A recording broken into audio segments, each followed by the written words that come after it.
Deputy CM को फर्जी call किया गया। सीएम के पीए जय प्रसाद ने गोंडा थाने में केस दर्ज भी कराया। साइबर सेल और पुलिस मामले की छानबीन में जुटी हुई है। ये रिपोर्ट आपको दिखाते हैं। अब मुख्यमंत्री के नाम पर भी हो रहा स्कैम। सीएम हेमंत की छवि बिगाड़ने की कोशिश। कर्नाटक डिप्टी सीएम को आया फर्जी कॉल। जी हां, कर्नाटक के उप मुख्यमंत्री को झारखंड के मुख्यमंत्री हेमंत सोरेन के नाम से फोन आने का सनसनीखेज मामला सामने आया है। इस मामले में मुख्यमंत्री के निजी सहायक जय प्रसाद ने गोंदा थाना में एफआईआर दर्ज कराई है। शिकायत के अनुसार एक अज्ञात व्यक्ति ने खुद को सीएम हेमंत सोरेन बताकर फोन किया और अनुचित तरीके से बातचीत की। एक फेक कॉल करने का मामला दर्ज किया गया है, जिसमें कर्नाटक के डिप्टी सीएम सर को एक फेक कॉल गया था।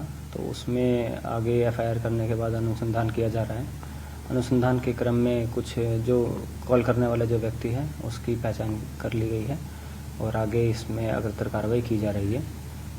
और इसमें जो भी आगे तथ्य सामने आते हैं, जब इन्वेस्टिगेशन कंप्लीट हो जाएगा तब मीडिया को शेयर किया जाएगा।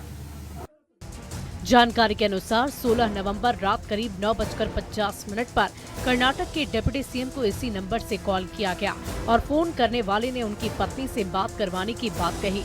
जय प्रसाद ने इस पूरी बातचीत का ऑडियो एक पेन ड्राइव में पुलिस को सौंपा है, जिसमें पूरी कॉल रिकॉर्डिंग साफ साफ सुनी जा सकती है। रांची पुलिस ने मामले की जांच तेज कर दी है। साइबर सेल और टेक्निकल सेल की टीम लगातार नंबर की पहचान में जुटे हुए थे और अब उस नंबर की पहचान हो चली है और फिलहाल कहा जाए तो पुलिस आरोपी को गिरफ्तार करने के लिए रवाना भी हो चुकी है रांची से। जो जानकारी है उसके अनुसार जो आरोपी है वो बंगाल का रहने वाला है और उसे गिरफ्तार करने के लिए फिलहाल टीम जो है वो बंगाल रवाना हुई है। अब देखना होगा कि पुलिस कब तक आरोपी को अपने साथ लेकर आती है और इस पूरे मामले की जांच में क्या कुछ तथ्य आने वाले दिनों में सामने आ पाते हैं। एफआईआर के अनुसार मुख्यमंत्री की छवि खराब करने और उनके नाम का दुरुपयोग कर प्रतिष्ठित व्यक्तियों को परेशान करने की साजिश के तहत ये फर्जी कॉल किया गया। इसी नंबर से पहले राजस्थान के पूर्व मुख्यमंत्री अशोक गहलोत को भी इसी तरह फोन कर परेशान किया गया था। न्यूज़ 18 के लिए रांची से गौरव झा के साथ ओम प्रकाश की रिपोर्ट। रांची के होर्डिंग टैक्स बकायेदारों के खिलाफ रांची नगर निगम एक्शन मोड में अब नजर आ रहा है। रांची नगर निगम की ओर से राजधानी के 100 ऐसे बड़े बकायेदारों और प्रतिष्ठानों की सूची जारी की गई है जिन्होंने अपना होर्डिंग टैक्स जमा नहीं किया और इन सभी बकायेदारों को 7 दिनों के अंदर अपना होर्डिंग टैक्स जमा करने का निर्देश दिया गया है। बता दें कि टैक्स जमा नहीं करने पर 8वें दिन उसका पानी का कनेक्शन काट दिया जाएगा और साथ ही कचरे का उठाव भी वहां से बंद कर दिया जाएगा। राजधानी के टॉप 10 बकायेदारों में 2 प्रतिष्ठान ऐसे हैं जिनका होर्डिंग टैक्स 10 लाख रुपए से भी ज्यादा है।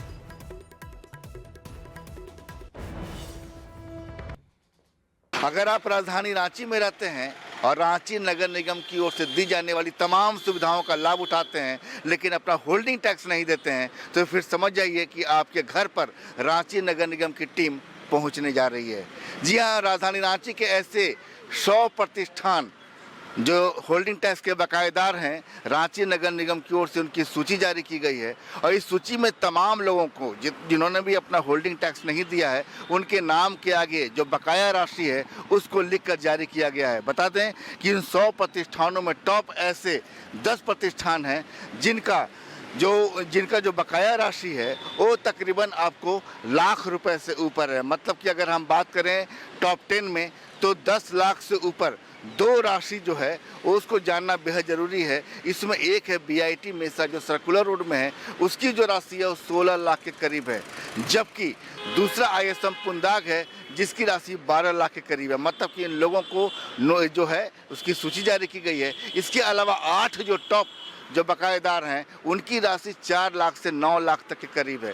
कुल मिलाकर रांची नगर निगम ने साफ कहा है, 1 हफ्ते का समय दिया है कि आप अपना बकाया होल्डिंग टैक्स जल्द से जल्द जमा करें। अगर आप हफ्ते भर के अंदर यानी 7 दिनों के अंदर अपना होल्डिंग टैक्स जमा नहीं करते हैं तो 8वें दिन कार्रवाई की जाएगी। सबसे पहले आपका पानी का कनेक्शन काटा जाएगा और फिर आपको पानी का कनेक्शन काटने के बाद आपके आगे नहीं जहां आपका प्रतिष्ठान है वहां से कचरे का उठाव बंद कर दिया जाएगा।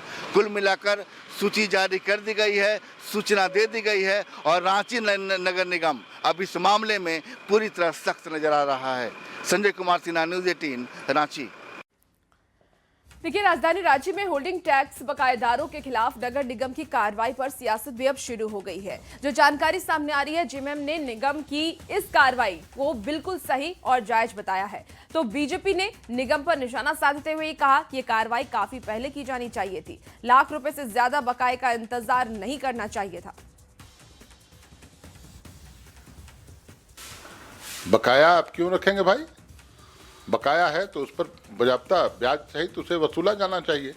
और नगर निगम सक्रिय हुआ है। नगर निगम का वर्तमान जो ढांचा है, जो नेटवर्क है, जो लोग हैं, जो पदाधिकारी हैं, मैं उनकी सराहना करता हूं। मैंने देखा है उनकी प्रतिबद्धता पिछले कई त्योहारों में। तो एक बेहतर प्रशासन है नगर निगम में और उनके नेतृत्व में जो वहाँ के सीईओ हैं, बेहतरीन काम नगर निगम कर रही है। इस तरह के कवायद से जो बकाया राशि है वो मिलेगा, साथ ही जो वैसे सोच के लोग हैं, संस्था हैं, वो बकाया रखने से डरेंगे नहीं। पर हमारा कहना है कि नगर निगम इतना विलम्ब क्यों करता है, क्यों इतने लाखों में जाने देता है बकायेदारों की बकाया राशि को? त्वरित कार्रवाई करनी चाहिए साहब। 1 महीने, 2 महीने, 3 महीने तक अगर आपका पेमेंट नहीं आ रहा है तो आपको नोटिस देना चाहिए, कार्रवाई करनी चाहिए। पर आपकी तो नींद जब टूटती है जब आपको ऊपर से कोई फटकार लगती है या ऊपर से आप पर प्रेशर होता है, तब फिर एक रस्म अदायगी होती है। आप देख लीजिए, कुछ नहीं होगा, ढोल पीटते रहेंगे ये, फिर कुछ दिन के बाद ये इशू ठंडा पड़ जाएगा, नया इशू आ जाएगा। ऐसे भी नगर निगम अपने बेसिक काम को तो कर नहीं पा रही है। नगर से जो सफाई की व्यवस्था है वो कोलैप्स कर गई है। हाँ, ये सब करके वो कुछ दिन ध्यान जरूर बांटना चाहती है। बीजेपी के राष्ट्रीय प्रवक्ता अजय आलोक के सोशल मीडिया पर झारखंड को लेकर के किए गए एक पोस्ट पर बयानबाजी अब जोरों पर है। अजय आलोक के पोस्ट में ये लिखा कि अब नया बम झारखंड में हेमंत होंगे जीवंत। और इस पोस्ट पर जेएमएम ने ये कहा है कि झारखंड की जनता पिछले 6 सालों से हेमंत का अनुभव कर रही है। बीजेपी किस चश्मे से बात कर रही है इससे कोई फर्क नहीं पड़ता। वहीं बीजेपी ने पलटवार करते हुए ये भी कहा कि हेमंत की जीवंत का मतलब झारखंड के जीवंत होने की बात कही गई है, लेकिन जेएमएम को इसका भी गलत अर्थ निकालना है। हेमंत जीवंत थे, जीवंत हैं और जीवंत रहेंगे। हेमंत का मतलब ही होता है खुशहाली। हेमंत का मतलब होता है हरियाली। हेमंत सबसे सर्वश्रेष्ठ ऋतुओं में एक है। पिछले 6 सालों से झारखंड की जनता हेमंत का अनुभव करते आ रही है। अगले 20 सालों तक हेमंत, हेमंत, हेमंत। अब वो क्या देख रही हैं, कौन सा चश्मा उन लोगों ने पहन रखा है, मैं तो नहीं जानता। लेकिन झारखंड मुक्ति मोर्चा और हमारे नेता माननीय हेमंत सोरेन जी, देश के सर्वाधिक लोकप्रिय मुख्यमंत्री। देखिए, इन्हें पता नहीं हर चीज़ में राजनीति क्यों दिखती है। कितना अच्छा ट्वीट है उनका कि हेमंत जीवंत है। हेमंत का मतलब पूरे झारखंड से है, क्योंकि इस समय वो मुख्यमंत्री हैं। आदिवासी अस्मिता का वो प्रतीक है। आदिवासी अस्मिता जीवंत है, ये कह रहे हैं अजय आलोक। और ये भाजपा के अंत की बात कर रहे हैं। तो भाजपा के अंत की परिकल्पना तो अनेक तानाशाहों ने भी की थी, पर ढाक के 3 पात। हमारा ना अंत है ना शुरुआत है। हमने तो विषम परिस्थितियों में आगे बढ़ना सीखा है। और झारखंड को जीवंत अगर कोई कह रहा है, उसको भी आप राजनीतिक मोड़ दे रहे हैं। वो वहाँ पे कह रहे हैं धमाका होगा। विकास का धमाका नहीं हो सकता ये।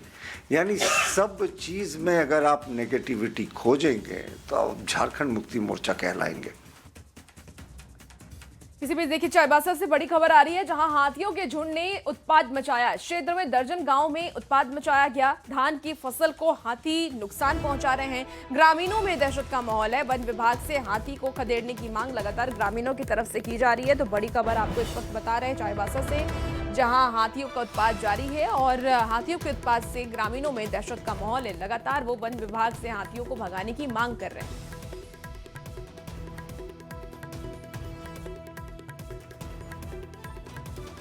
खबर जामताड़ा से है, जहां के नारायणपुर प्रखंड में 2.5 किलोमीटर लंबी सड़क परियोजना का स्वास्थ्य मंत्री इरफान अंसारी ने शिलान्यास किया। स्वास्थ्य मंत्री ने मुख्यमंत्री ग्राम सड़क योजना अंतर्गत लगभग 2 करोड़ रुपए से बन रही परियोजना का शिलान्यास किया।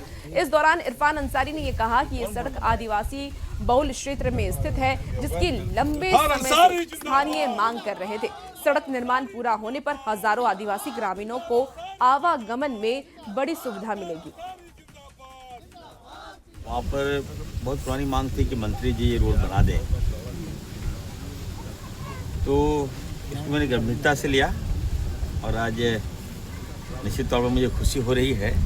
ये सड़क सौगात के रूप में दे रहा हूँ। आज हमसे ज़्यादा हमको लगता है कि हमारे मनोज चाचा को खुशी हो रही होगी। वक्त तो चला है बेहद ही छोटे से ब्रेक का, जल्द हाजिर होते हैं।